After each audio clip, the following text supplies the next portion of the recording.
po We would sa like to pamamahala. acknowledge the arrival. Samahan na po natin ito sa Wawapulo. Hindi ko kayo makakalimutan.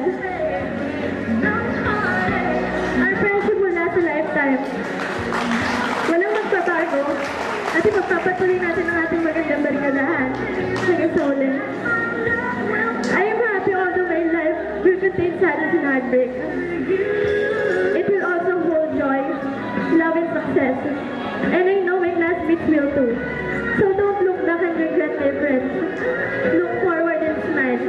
I hope we will continue to be there for each other and to support each other in the future endeavors. As we continue with the educational journey, let us not forget what Michael de Montaigne has said. You readily inquire, does he know Greek or Latin? He can write poetry and prose, but what matters most is his. What could last? Has he become better and wiser? We ought find out not who understand most, but who understand best. Ito'y isang malaking hamon para sa ating lahat ng mga magulang na hindi lamang dito nagtatapos ang ating pangangalaga sa ating mga anak. Kasi alam naman natin kung minsan, di ba, na ang mga high school graduates, kung minsan ay pag hindi ginabayan ng mga magulang, nag-aasawa agad. Hindi ba? Totoo, hindi? Okay. So, ito ay isang panimula lamang sa atin. Hamon sa atin na ang ating mga anak ay patuloy nating gabayan, pag-aralin pa natin sa kolehiyo. Alam nyo na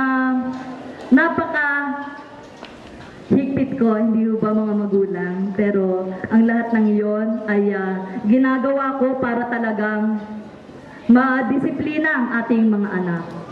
Isinishare ko sa inyo na ang pagdidisiplina sa ating mga anak ay hindi lamang isang beses.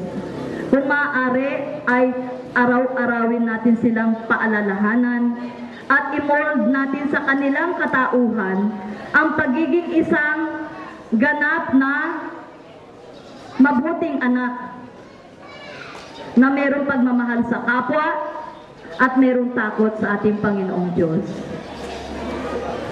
Sa mga graduates, nabasa niyo ba ang aking message sa ibinigay sa inyong invitation? O hindi ninyo binabasa mga mensahe na naririyan sa invitation? Basahin niyo mabuti. Meron lang akong 3 na parang minamanifest sa inyo. At yung 3 bagay na ito, kapag inyong nagawa, malaking tulong para kayo ay maging isang ganap na tao. Ito ay mga sumusunod.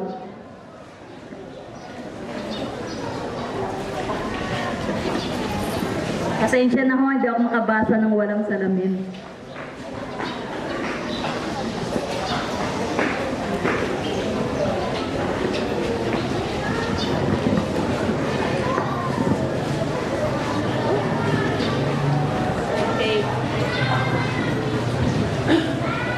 May I humbly suggest to you to cultivate within your inner self the following virtues.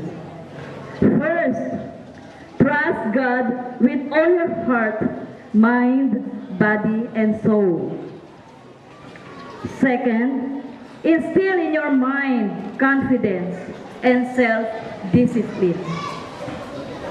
And third, build a strong personality and a respectable character, and use this for your own advancement.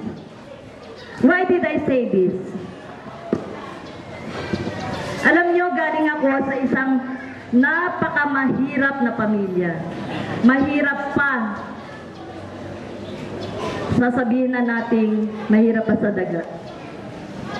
Pero hindi naging hadlang ang lahat ng yan para hindi ko tapusin ang aking pag-aaral hanggang sa marating ko ang pinakamataas na antas ng pag-aaral. Hindi ko rin natikman na ako ay yung kabataan na talagang nag-i-enjoy sa buhay kasi wala akong ginawa kundi mag-aral. Magbasa na magbasa.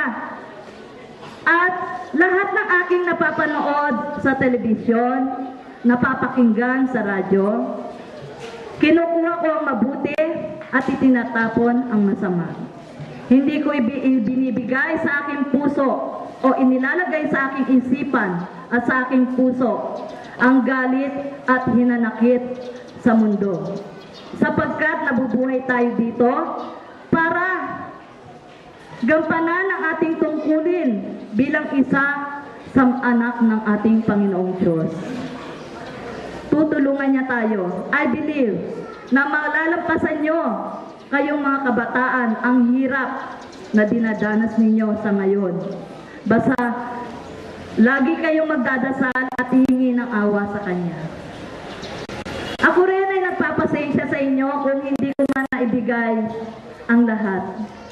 Pero instantly, To lead this batch in expressing their fidelity and commitment to their alma mater, let us once again call on stage the class valedictorian, Miss Gianna Marie Bartolome. Kindly raise your right hand and repeat after me. I pledge to uphold the name of my alma mater, preserve her dignity, and upliftment of my school. I pledge that I will serve my country, my fellow men, and above all, our Lord Almighty, so help me God.